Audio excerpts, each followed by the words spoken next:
Austin, Joy Behar, Sarah Haynes, and Jedediah Bila. Now, let's get things started.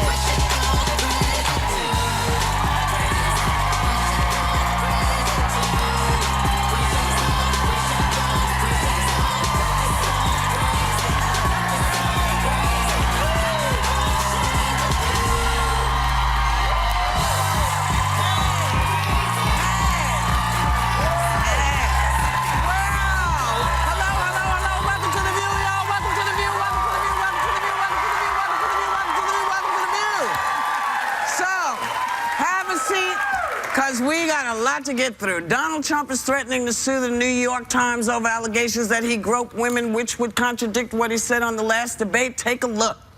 Are you saying that what you said on that bus 11 years ago, that you did not actually kiss women without consent or grope women without consent? I have great respect for women. Nobody has more respect for women than I do. So for the record, you're saying you never did that? I said things that, frankly, you hear these things are said. And I was embarrassed by it, but I have tremendous respect for women. Have you ever done those things? Women have respect for me. And I will tell you, no, I have not.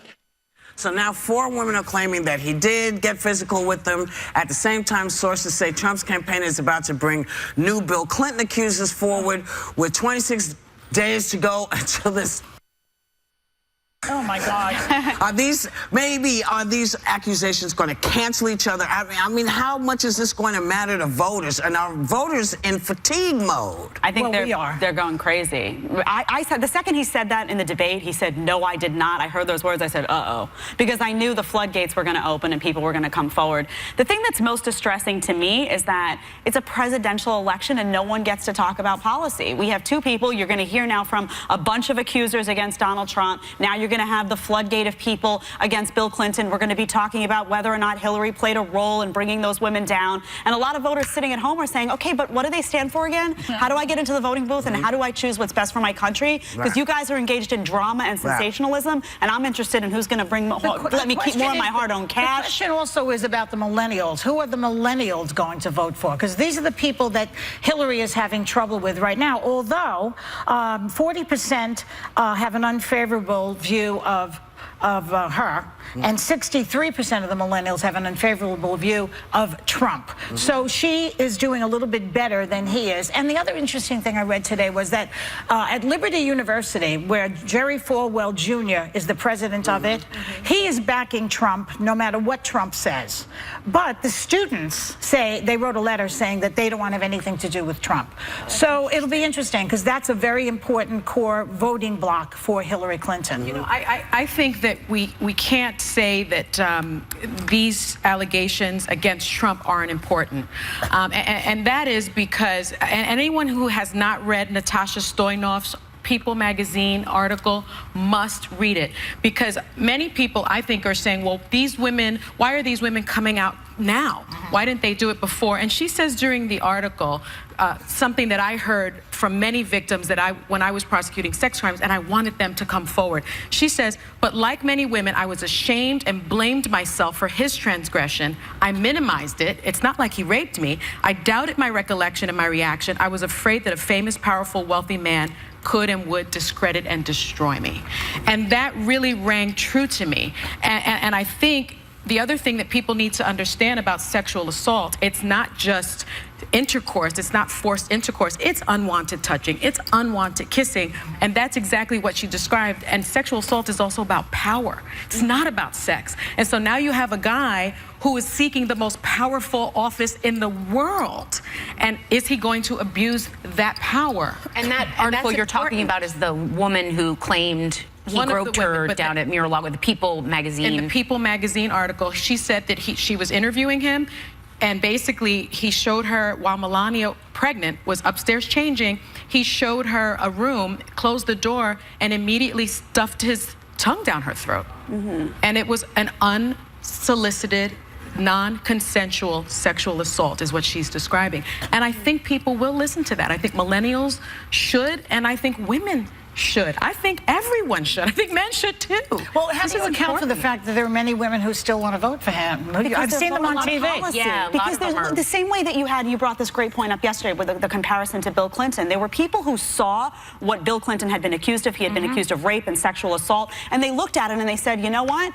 I don't like this about him, but policy-wise, I believe that the direction he'll take the country, economy-wise, if you're looking at the issue of abortion or gun rights or whatever it was, they voted for him anyway. And there are people, to defend some of these Trump voters, there are people who don't like what they see character-wise with him, but they're stuck and they say, you know what, I care about the Supreme Court and I care about the Second Amendment and I care about abortion. And they feel that although he's not completely reliable, because he's been on both sides of many issues, they feel he's more reliable than she is, and they feel stuck. Yeah, but what so they're not necessarily defending these things. He said they don't know what to do. I understand that. Believe me, I understand that, because I did make that point. But Trump seems incompetent on top of it.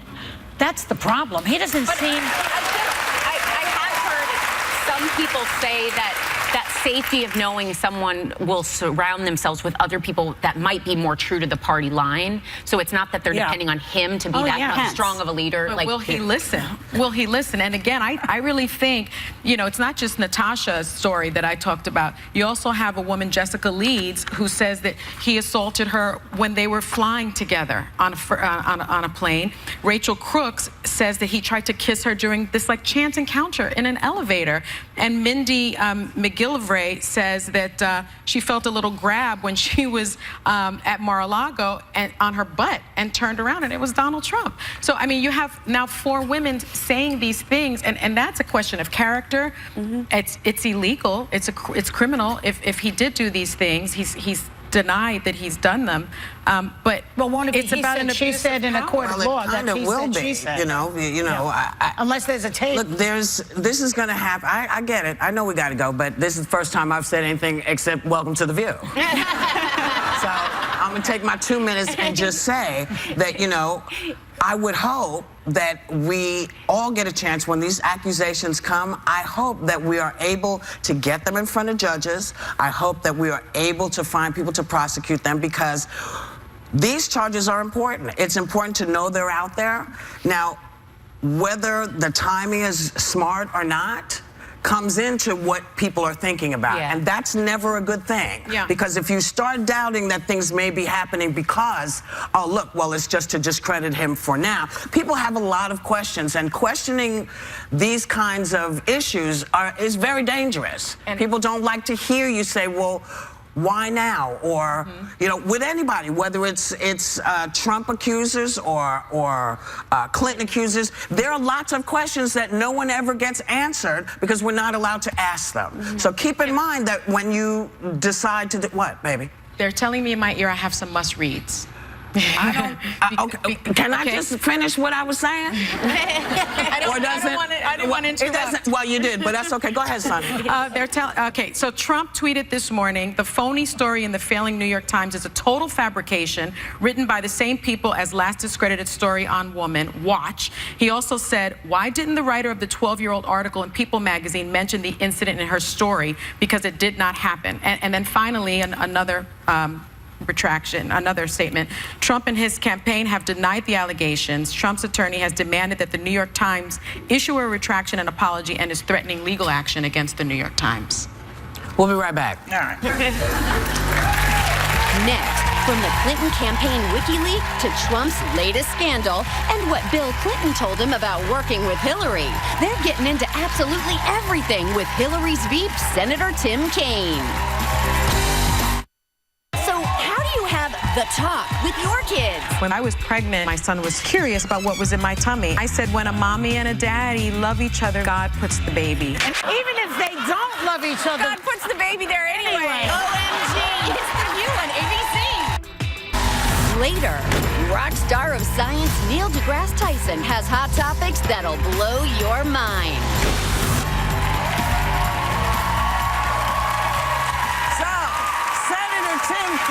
Senator Tim Kaine answered the call from Hillary Clinton to be her vice president.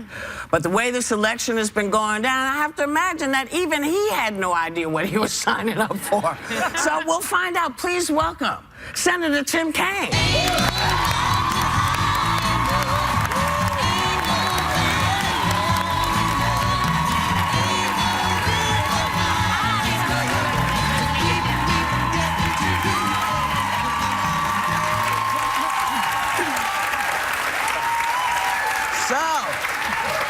Can I call you TK? You can call me TK or Tim. All right, Tim. TK, I like TK, Tim.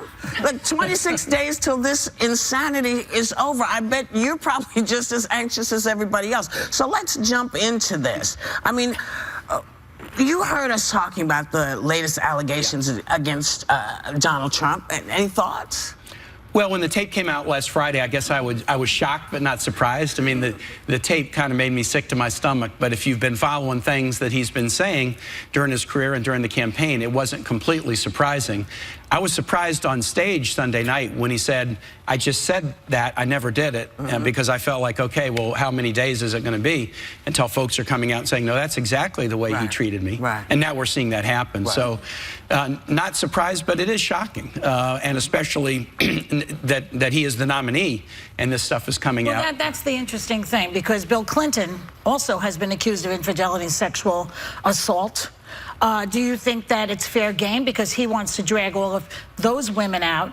And is it fair game if he's not running for president? Hillary Clinton and Donald Trump are the two on the ballot. I mean, that's the relevant comparison. And you're right, after Donald lost the first debate, after Donald lost the first debate, he said, okay, now I've got to make the Clintons' marriage an issue. It's not an issue for the voters. I mean, as I'm talking to people, he can run the campaign he wants, but as I'm talking to people, they want to talk about jobs and they want to talk about safety in a challenging world, and especially how to build a community of respect where we let everybody be around the table, not a community of disrespect and division. I'm kind of curious because I wondered what went through your mind when you saw the second debate and you saw the sort of pre-show to the second debate, which was Donald Trump bringing out all the accusers. Did you have to take a deep breath, or what'd you think? Well, I mean, it was... this is the most surreal race I've ever seen, and I'm in the middle of it. I mean, this is my 9th race, and I was chairman of the Democratic Party nationally, so I worked on a lot of races. This thing is surreal. That took it to the next level. But I thought the thing that was so great about Sunday night's debate was that Hillary just was professional. You know, it was a weird circumstance for her to walk into. And I think what voters were looking at was, you know, how can you handle it? I mean, and she handled it like somebody who's got the temperament and the judgment to do the job. And that was what I really appreciated. A little bit about WikiLeaks, because there have been some things that have come through about the campaign, such that Hillary may have admitted that she had a public and a private persona when talking about issues, particularly with respect to Wall Street when speaking to bankers, that she may have gotten debate questions ahead of time. And we've seen that one of the issues that she struggled with is this issue of trust. Does this support that? Or what do you say to voters that have doubted her on the trust issue and now see these things coming through via WikiLeaks? First thing on the WikiLeaks, I mean, the FBI and the Director of National Intelligence has said this is hacking, that Russians are behind it. The Russian government is behind it. So anybody that would hack to try to destabilize an election, you can't automatically assume that everything in all of these documents are even real. But here's the way I go at this. The best way to tell about the character of somebody in public life, in my view, is to look and see, do they have a passion that showed up before they were in public life? Something that animates them and it drives them. And then they held on to that passion throughout their life. And Hillary Clinton has a passion from the time she was a kid in a Methodist youth group in the suburbs of Chicago under the influence of this great guy named Don Jones. Her passion has been empowering families and kids. And whether she's been in office or out, and whether she's winning or losing, when she was pushing health care reform when President Clinton was in and they lost, they branded it Hillary Care to try to sink her and sink it at the same time. And after that loss, which was personal, she didn't go away. She said, can I get health insurance for every low-income kid if I can't get it for everybody?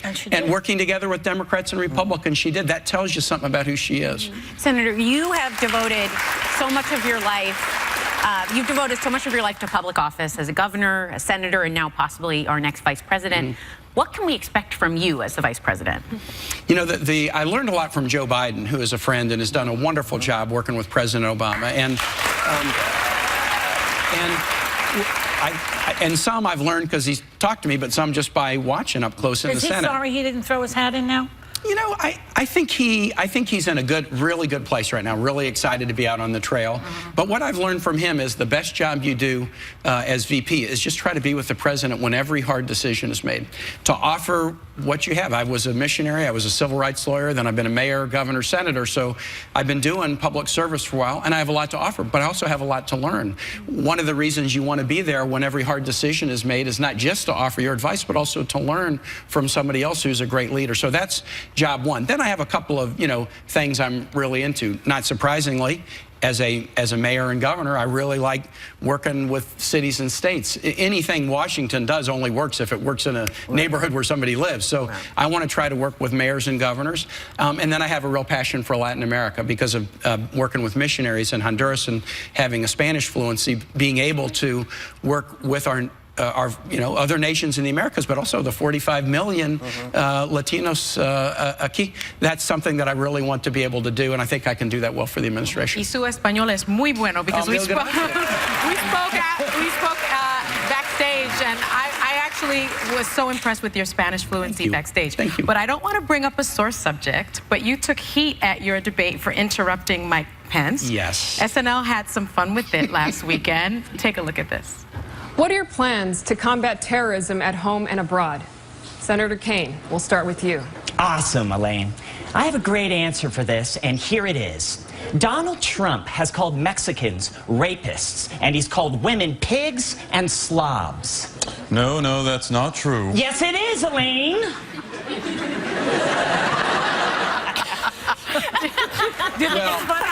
it funny? I think it's funny. I mean, you guys, I've apparently watched too many episodes of The View. I mean, with the interruption. Well done.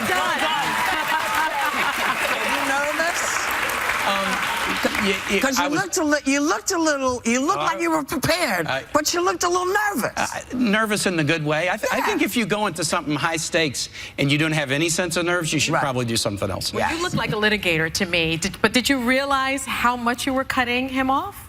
At some point I made a decision. I made a decision pretty quick. I had two jobs that night, and it wasn't winning the debate, it was winning the election. So I needed to do two things. One, I needed to make sure that he did not open up any new line of attack on Hillary. I'm defending my running mate. And the nice thing was the next day there were no stories about Hillary or anything about Hillary. And then the second thing is I wanted to ask him over and over again, I don't see how you can defend this thing or this action or this word that your running mate has put on the table. And I did that 9 times during the debate. And I was able to say, every time I do that, you don't defend. If you can't defend your running mate, why should anybody else vote for him? Well, it got a little annoying, I'm sure, but I mean, I had a job to do. So. I think they said that you lost the debate, though, right? Yeah, but Does that bother you when they say that? I don't understand winners and losers in a debate. It's what you get out of it, but they said you lost. Well, again, I wasn't going in to win the debate. I was going in to try to win the election. That was my goal, and, I hope I advanced the ball a little bit. All right. Well... We're not going to interrupt him, but we are going to go and come right back with somebody you would never interrupt. No. Your wife. Abby Holton. We'll be right back.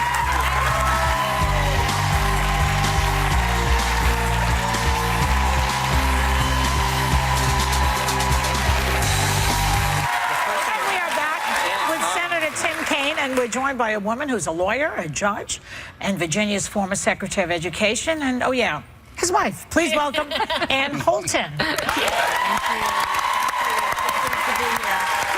you guys, and I said it was interesting during the break that you use your maiden name. I do. Whereas years ago you couldn't do that in politics, but... the only person who was upset when I didn't change my name was my mother. Oh, really? She had hand-embroidered monogram towels for me with my new initials to be, she thought. Oh. And she still worries about what the mailman thinks. But. So I understand that Tim is, I'll call you Tim, you mind? Yeah, please. That Tim is quite the poet, that he wrote you a poem. You're married 12 years.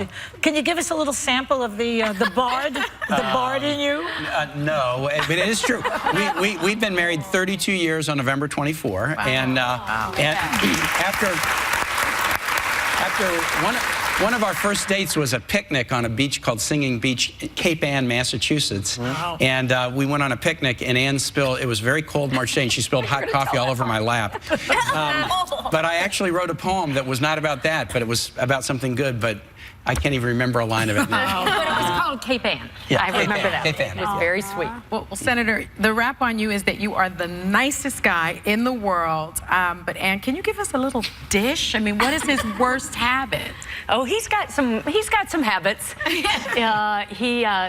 He's a good help around the house. He cleans things up, but he throws things away. Like I will find spoons in the trash can. I mean, real spoons in the trash can. Too. And my cup of coffee, that I've just made and that I'm so excited about. Oh, I do that. He's got a lot of. We could do annoying habits. Well, yeah, all right. You know, we mentioned your many accomplishments, Ann, but you resigned from your job as Secretary of Education in Virginia to help support your husband's campaign. And a lot of women, you know, said they sacrificed their career for their husbands. I mean, but you don't feel that way. You feel you're a help. Yeah, well, and I just have had so many wonderful opportunities. I left being a judge when Tim was elected governor, and I got to do this wonderful foster care reform work, making sure every kid has a permanent family. So I like to think I've kind of fallen forward, and that, you know, maybe you can't do everything all the time, but sequentially I've been blessed with many wonderful opportunities, and I'm looking forward to whatever the next chapter is. So that is, will that be, I'm sorry, I didn't mean to cut you, but will that be as his partner, and will you bring the things you're passionate about to the forefront so that you can make some changes in our network as well? Well, you know, Whoopi, that I have a great example for this. My mother was First Lady of Virginia. My dad was a governor when I was a kid, and I watched my mom use the bully pulpit to spotlight things she cared about, childhood nutrition, and I did when Tim was governor, got to work on that foster care reform and other things I cared about. So I get the opportunity to use the spotlight I'm hoping I get to, what Hillary's asked me to do on the campaign is listen to teachers. And bring feedback back. The other thing is, Ann has helped me do my job better. So when I was governor, and she had been a juvenile court judge and done a lot of work with the foster care system, she said, we need to reform Virginia's foster care system. I probably wouldn't have known that on my own. And so she then led the effort with my cabinet secretaries to do that. And, you know, we ended up doing some really good things that were all because of her insights and her energy that I wouldn't have on my own, you know, made a priority. So she has helped me do a better job, and I hope I've helped you, you know, do a better job in some of the things that you've done too. I had a chapter. Well, this is on a much lighter note. It is Throwback Thursday. Do you guys know what that is on Twitter? Where you So we have to ask you about these pictures that broke on Twitter where everyone spoke about what a hottie your husband is. Wow. That is like, yeah. Joy said, is that you? Now that one, I do love those ones of him with our oldest. Well, look at you. You're still cute. That young man is now a Marine Corps officer in our oldest son. So I love those pictures. Does all that talk make you jealous at all when everyone comes out, or does it make you proud? Or well, I actually think he's hotter now than he was then. So, but I don't like to say that in front of him. I don't want his head to get swollen. She said that once, and I called her and said, honey, thanks for that compliment, saying I'm hot. She said, I didn't say you're hot. I said, you're hotter now than you were then. I thought you were kind of goofy back then. So. Well, you know, your dad was is in a film that I was in called Big Stone Gap. And he appears at the beginning of our movie, and I shot scenes in your family's house. You did. It was quite wonderful to be able to be in Big Stone Gap, Virginia. I think people don't know the times that Virginia has gone through, so I'm really happy that you are, you know, you're going to take the reins on this and maybe try to help folks get themselves back to where they should be. So it's a great part of Virginia. Whoopi, Big Stone Gap. I spent many a summer week there visiting my grandparents, and I watched the movie with my parents at the premiere in Virginia. We did not know there was a clip of him in it, and we definitely did not know that his parents' house was in it. And when we saw Ashley Judd walking out that porch, we were like, that's our porch. And then the kitchen, those kitchen cabinets have not changed since the 1960s. Those books are really good. She's a brilliant writer. She's a brilliant author, yes. Brilliant. But we have a little couple speed round for you guys, okay? So, who wins an argument, Ann? Me. Yeah, Hands down. that's true. You both said that. Yeah. Now, Tim, we asked Ann about your worst habit. What's her worst habit? Well, she is annoyingly right, and even even when I'm sure she's wrong, then like 3 days later I realize she's right, and that is a bad habit. Still right, yeah. Now, Ann, you have 3 kids. Which one of you is the pushover parent? Oh, that would be him, too. Yeah, I would say that raising children, it was a knockdown, drag-out struggle between me and number 1 son for control of the household. Tim, a very distant third. Yeah. Wouldn't you say? I mean, Nat, I think that's fair. And me. And Ann, what is your favorite date night? Oh, you know, we're pretty simple. We love to go for a walk. We've got a park near our house. We'll go for a walk in the park and then come home and watch TV and drink a little wine. That sounds perfect. Yeah. And Tim, the show you have to watch together. We love this show called Turn. I don't know if you guys have seen You're supposed to say The View. Oh, yeah, okay. but we are not together. We are not together in the mid-morning.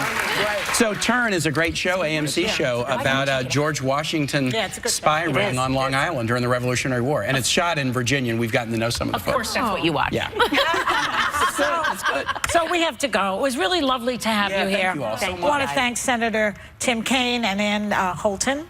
And also, we're inviting Mike Pence and Mrs. Pence to come on the show also. So I hope that they will come here, and we will be right back.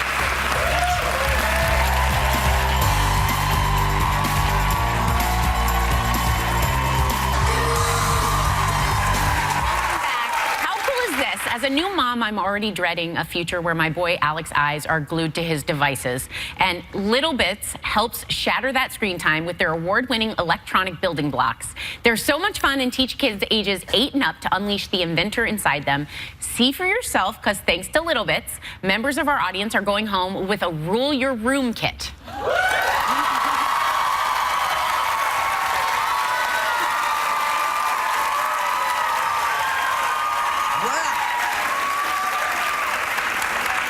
I'm taking mine home today.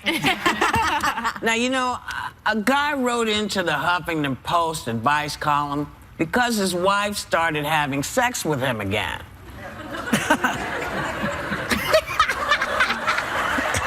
You know, some people are just never happy. Even though they're going through divorce proceedings, he's wondering if he should try to call the divorce off.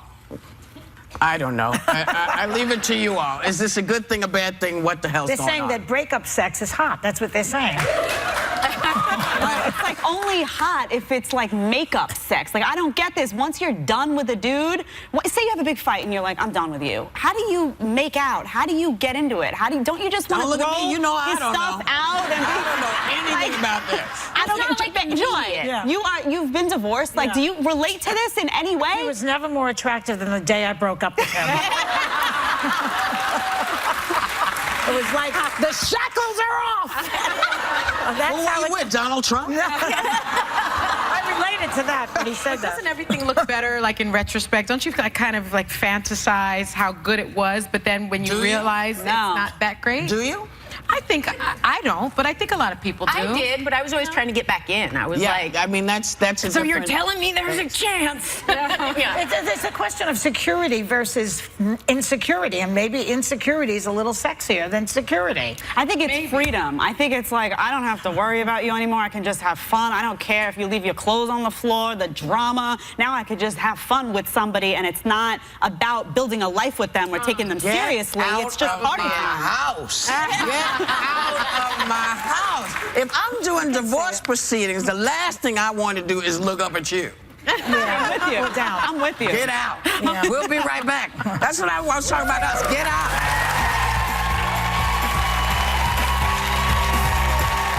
Hi, I'm Neil deGrasse Tyson, and I'm joining the ladies at the table in 2 minutes. If you're into geeky timekeeping, that's 120 billion nanoseconds, plus or minus a few million. Tomorrow on The View is sizzling, because we got more red hot topics. Baby, you don't know the half of it. Plus, we can't wait to say TGIF with Wendy Williams. Yeah. All new tomorrow on ABC. So my friend Neil deGrasse Tyson is the hardest working astrophysicist in the galaxy, master of the Twitterverse, and he just wrote a companion book to his Emmy-nominated Late Show Star Talk. Please welcome my friend, Neil deGrasse Tyson.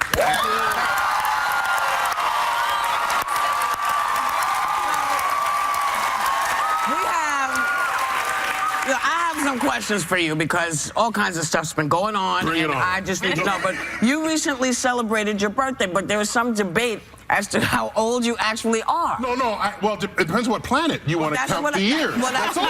Explain You this need to to us. specify. Well, okay. on Earth, how old are you? A few days ago, I turned 58. So on Earth, 58. Because you're counting how many times you go around the sun. That's all it is. And just to be clear, I was born the same week that NASA was founded. Oh, so I feel NASA's pain. I feel the joy. It was meant to be. Yeah. So on Mercury, I think I did the math. I'd be 240 on Mercury. And on Saturn, I'd be 2. Just 2. I want to move with Saturn. If you go too far away, then the human life expectancy does not get served by the time it takes those planets to go around. Well, let me ask you, because there's a lot of problems with birthdays these days. A lot of stuff is going on. NASA recently came out and said the 12 signs of the zodiac, as we know them, are actually off by about a month. That there is even a 13th sign. Yeah, this has been true. We've known this for a couple of centuries. It's just that the press forgets every time this becomes a news story. And it takes about 18 months. And it's, oh my gosh, what am I going to do? And so Earth on its axis precesses takes 26,000. We're spinning top. Right. You know we're tipped. So this actually does this. And it does that every 26,000 years. It turns out, as it does this, the correspondence of your zodiacal constellation with the month shifts. Okay. And when the constellations were laid out, it's been about 2,000 years since that has occurred. And so all constellations have shifted relative to anything your astrologer is going to tell you. Right. Right. Not only that, one of the constellations is not even mentioned in the zodiac. It's called Ophiuchus. Ophiuchus. I told you. We forgot about it. So if you think you're Scorpion, most of the days where you would be Scorpion, you are actually Ophiuchian. So the sun is in the constellation Ophiuchus for longer than it is in Scorpio. And because of the constellation shifts, all Scorpions and Ophiuchians are currently Librans. But I still want to be a Libra, and you still want to be a Libra. We like Libra. I was, and I am. Yeah. Thank you. Questions. Okay, it's a free country. Believe whatever you want, but try not to make legislation based on it because it has no foundation in cosmic reality. Well, discussing legislation, just this week, President Obama set a goal to send Americans to Mars by the 2030s, and SpaceX founder Elon Musk recently announced plans to start shuttling human beings to Mars even sooner, possibly within the next decade. Do you agree with that timeline? Do you think it's a good idea to travel to Mars? No, so first, I want Elon Musk to send his mama first. Yeah. Then I'll decide whether it's safe enough for me to go. No. So first, about the president's announcement. You know, back in the 60s when Kennedy said, put a man on the moon, return to safety, before the decade is out, that decade, had he not been shot and had he served 2 terms, most of that effort to get to the moon would have happened under his watch. Right. So he was committing political capital to make that happen. All right. We now live in a time, we have a president who's saying, let's go to Mars under a president to be named later on a budget line not yet established. Okay. So I don't know how real that is when the president says it. When Elon Musk says it, and he's putting money with it where his engineers are, that's better. And I might be Elon Musk's biggest skeptic, but somebody's got to be thinking about tomorrow, and I will never stand in his way. And he's actually putting money where that's going to happen. Now, fortunately, that mission, he's going to allow you to choose to come back. Because before that was announced, there's another guy, Baz Lonsdorff, who was setting up one-way missions to Mars. Oh, I know. Remember that? That's just weird. I can think of a couple of people who said. But here's what happened. I had one of the people who signed up for that on my talk show, and I said, what does your family say about this? They said, oh, my wife says it's just fine. And I thought, wait a minute, have you thought this through?